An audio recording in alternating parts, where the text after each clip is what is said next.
A couple months ago, I created a video that shows you how to deal with washed out footage when you're shooting with an iPhone and editing in DaVinci Resolve.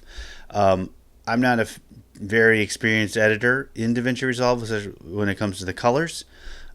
So dealing with all the color science and all the settings and all the wheels and all the color stuff was just like really above my head. But I discovered that using a LUT kind of shortcut all that process and made my washed out videos look normal. I was checking on the comments on that video probably about a week or so ago, and I noticed that someone had mentioned about something about turning off HDR, and that should solve the problem as well. I'd never heard of that. I'm not an expert photographer. I know what HDR stands for, but I'm not entirely sure what it does for me. But I thought, well, let's see what happens.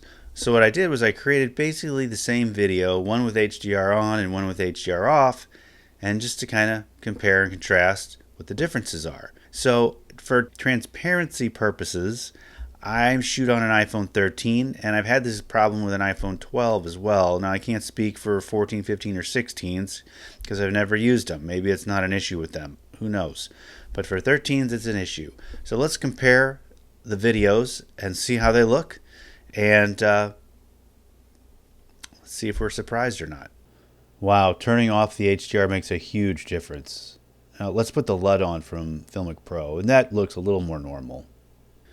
Well, clearly the HDR can be a factor when it comes to washed out video. So now it looks like we have two solutions. One, just turn off HDR when you're doing video, or use the LUT that I've talked about in a previous video. Now, I'll, of course, put the link to that one in the description so you can check it out if you're interested.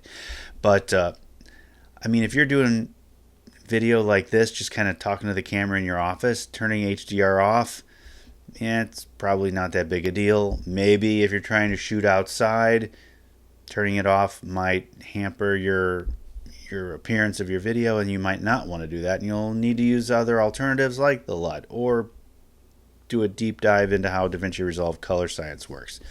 But for me, I just like to turn the HDR switch off, and that looks like what I'm going to be using for the near future.